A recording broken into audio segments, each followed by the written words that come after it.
Kevin Nunes' early years were filled with promise, standing on the edge of a successful football career.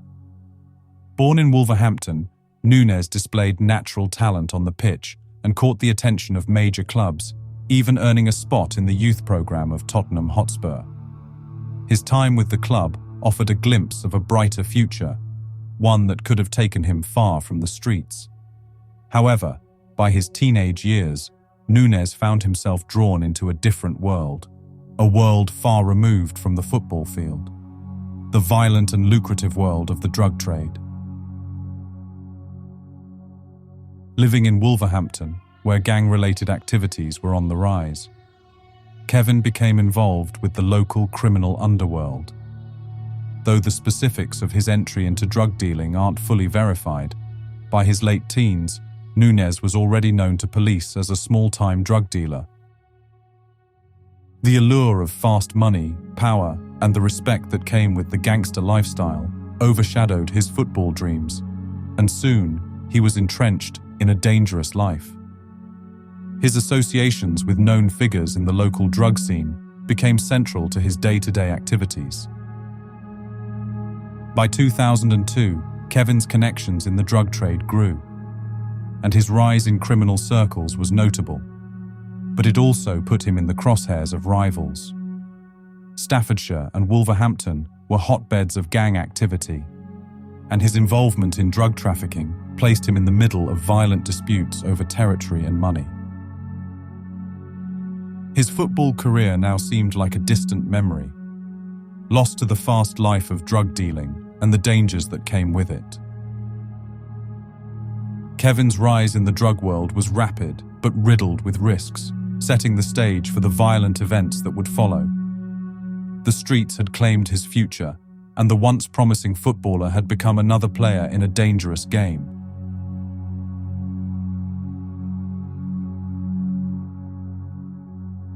By the time Nunes became fully entrenched in the local gang scene, it was clear he wasn't just dealing with the petty drug trade.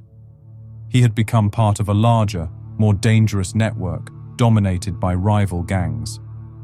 These gangs were known for their territorial battles and vicious disputes over the control of lucrative drug markets.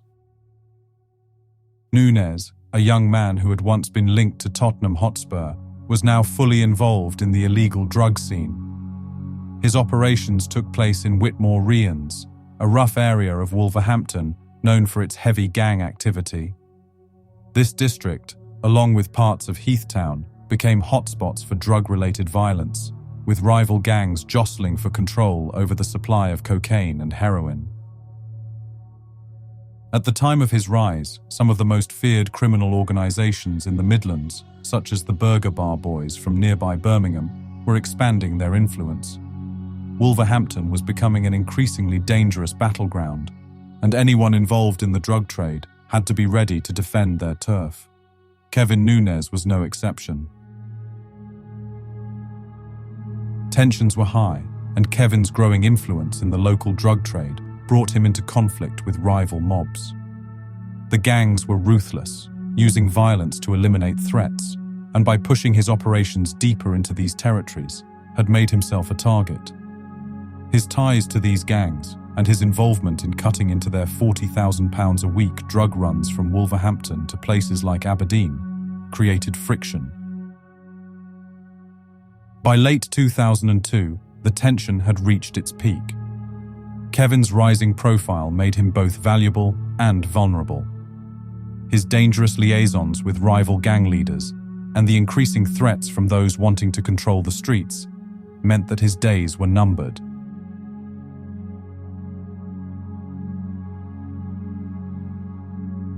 Kevin Nunes didn't know it yet, but September 19, 2002 was his last night as he sat in a car driven by a man he trusted, Simeon Taylor. It wasn't an unusual night for Kevin. Business needed to be handled, and that meant heading out to a secluded spot, a place where deals could go down without any unwanted attention. But this night was different. This wasn't about business. This was about betrayal. The car wound through the dark country lanes of Pattingham, Staffordshire, far from the busy streets of Wolverhampton. The quiet, rural surroundings felt eerie, the kind of silence that comes just before something bad happens. Nunes sat in the passenger seat, unaware of what was waiting for him at the end of that road. His mind might have been on other things, maybe his next move. But in reality, the next big move had already been made, and it was against him. The trap was already set. Taylor, the driver, had laid the groundwork. Kevin was being led straight into an ambush. As the car rolled to a stop, the assailants were already there, prepared and ready. 4 men, who Kevin likely knew, were lying in wait, armed and primed to strike. There was no way out. This was as far as the road would go for Kevin. As soon as he stepped out of the car, confusion hit. The shift from thinking this was just another meeting to realizing he was in danger must have been a moment of sheer panic. He wasn't expecting violence, not from the people he knew. The attackers moved fast. Kevin was caught off guard, and there was no time to think, no time to react. They pistol-whipped him first, a savage blow meant to disorient him, to show him this was real. The strike left him staggering, and before he could regain his footing, the gunshots followed. Multiple rounds were fired at close range.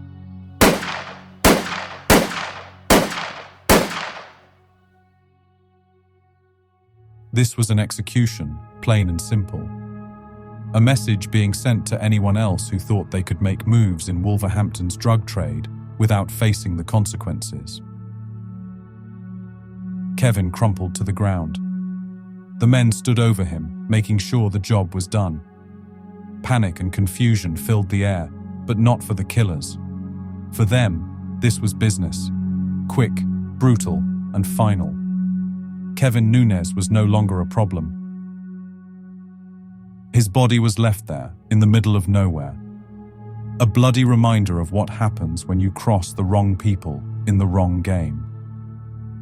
The ambushers disappeared into the night as quickly as they had come, leaving Kevin's body behind as a warning. The scene was cold, calculated, and efficient. This wasn't a botched robbery or a deal gone wrong. This hit was planned to the last detail, carried out with the kind of precision that only comes from experienced hands. They weren't amateurs, they were professionals. Nunes had made the mistake of thinking he could trust those closest to him, and in the end, that mistake cost him his life. For the killers, this wasn't personal, it was business. And for Kevin Nunes, the business had come to an abrupt, violent end. The countryside of Pattingham was an odd place for such a brutal act. A world away from the rough streets of Wolverhampton, where Kevin had built his reputation. But in the world of gangland executions, it was the perfect spot. Isolated, quiet, and free from witnesses. Just another lane, just another body. Kevin Nunes, the rising player in Wolverhampton's drug game, had been taken out, betrayed by the very people who were supposed to have his back. By the time his body was found, the streets were already buzzing with the news. Wolverhampton's criminal underworld knew what had happened. They always knew. But as always, nobody was going to talk. The code of silence was just as ruthless as the men who pulled the trigger. Kevin's killers had melted back into the city, and for now, his murder would remain another grim chapter in the violent world of the Midlands drug trade.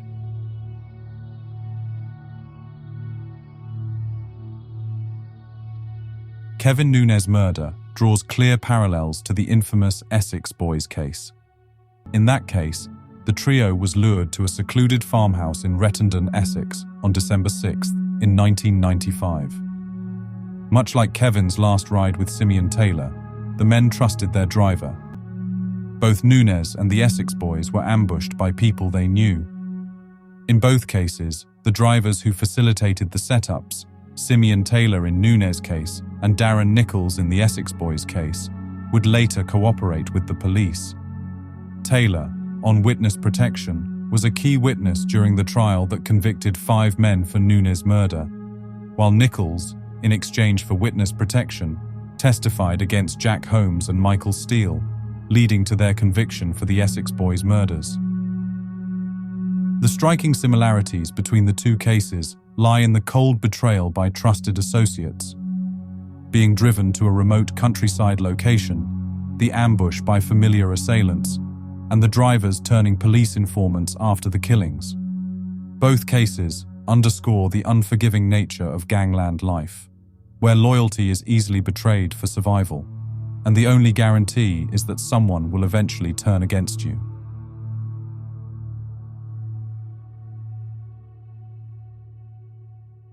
After Kevin Nunes' brutal execution in 2002, it took 6 years before 5 men were convicted for his murder in 2008. These men, Levi Walker, Antonio Christie, Adam Joof, Michael Osborne, and Owen Crooks, were key players in the Midlands criminal underworld and were accused of conspiring to eliminate Nunes, a rising figure in Wolverhampton's drug trade. The case was based heavily on witness testimony, particularly that of Simeon Taylor, who had driven Nunes to his death but turned state's witness, pointing the finger at his former associates. These 5 men were found guilty of the murder and sentenced to life in prison by Leicester Crown Court. The prosecution claimed that he was murdered as a result of turf wars between gangs dealing in cocaine in the Midlands. However, the case was far from straightforward. From the beginning, there were allegations of misconduct and mishandling of key evidence. By 2012, the case began to unravel in a dramatic fashion. During the original investigation, it came to light that Staffordshire Police had grossly bungled the case. The Independent Police Complaints Commission, IPCC, launched an inquiry into allegations that vital evidence had been withheld from both the defense and the court during the original trial. The star witness, Simeon Taylor, who had been placed in witness protection, had a history of problematic behavior that was covered up by the police. It was later revealed that Taylor had breached his witness protection terms multiple times and was involved in further criminal activity during the investigation. Police officers, some of whom were senior ranking, were found to have engaged in inappropriate behavior, such as drinking with the protected witness and allowing him to commit crimes while under police protection. These undisclosed failings undermined the entire case. The Criminal Cases Review Commission, CCRC, referred the case to the Court of Appeal, which described the handling of the investigation as a serious perversion of justice. As a result, in March 2012, the convictions of Walker, Christie, Joof, Osborne, and Crooks were quashed. The appeals court found that the undisclosed evidence about witness mishandling, combined with poor police conduct, fatally compromised the integrity of the trial. All 5 men were released after serving 4 years in prison for a murder they claimed they did not commit. The scandal didn't end there. In the aftermath, multiple officers, including high-ranking ones, faced investigations, but most had retired before disciplinary action could be taken. What was meant to be a victory for justice turned into one of the most embarrassing police misconduct cases in the Midlands. This police corruption left the murder of Kevin Nunes officially unsolved, with his alleged killers walking free.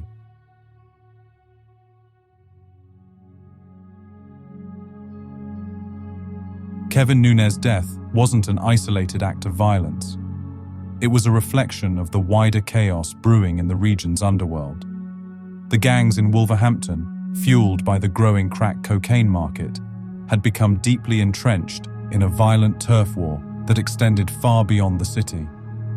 At the center of this bloody battle for control was a network of hardened criminals who were willing to do whatever it took to protect their territories and profits. The Midlands in the early 2000s was a battleground for drug dealers competing over lucrative routes. Wolverhampton's connection to places like Aberdeen was particularly strong, where demand for crack cocaine surged during this period. The fallout from Kevin Nunes' execution rippled throughout these criminal networks, His death not only eliminated a rising player in the drug trade, but also sent a clear message that stepping out of line would result in a swift, violent end. Nunes' murder demonstrated that Wolverhampton's streets were ruled by fear, treachery, and power. The deeper issue wasn't just about police failings. It was the reality that the streets had their own form of justice, a brutal one where loyalty shifted and betrayals were paid for with blood. The quashing of the convictions left the murder unsolved. But for the people involved in the drug trade, it was simply another chapter in the long-running battle for control. The gangs operating in the Midlands during this period weren't just local. They had connections that reached into major cities like Birmingham, London, and even Scotland, where Wolverhampton-based dealers had started flooding their streets with crack cocaine. This influx led to an intense rivalry with other criminal groups looking to muscle in on the Midlands' hold over this profitable trade. What made Kevin's murder so significant in this gangland war was the fact that he was seen as a player who was threatening established powers. His rise made him a target, and when those in control felt he had crossed a line, they acted swiftly and ruthlessly. His execution-style killing was a brutal example of how disputes were settled in the streets, through violence. But even after his death, the drug wars in Wolverhampton and the wider Midlands didn't slow down. If anything, they escalated. Rival gangs from places like Birmingham and even Jamaican yardie groups continued to fight for control of the drug trade, leading to further bloodshed in the years following Nunes' murder. Wolverhampton, a key player in the crack cocaine market, remained a hotspot for gangland violence as dealers fought to maintain their stranglehold on the supply routes north of the border. His legacy is a stark reminder of how quickly lives are lost in the pursuit of power on the streets.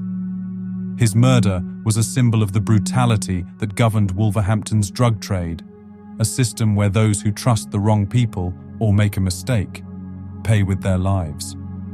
Even as the police struggled with corruption and misconduct, the streets had already passed judgment on Nunes.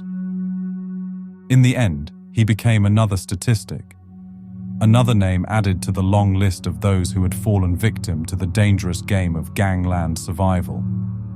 For those still in the game, it was just another reminder of what happens when you play by the street's rules. There is no escape, only survival until your number is called.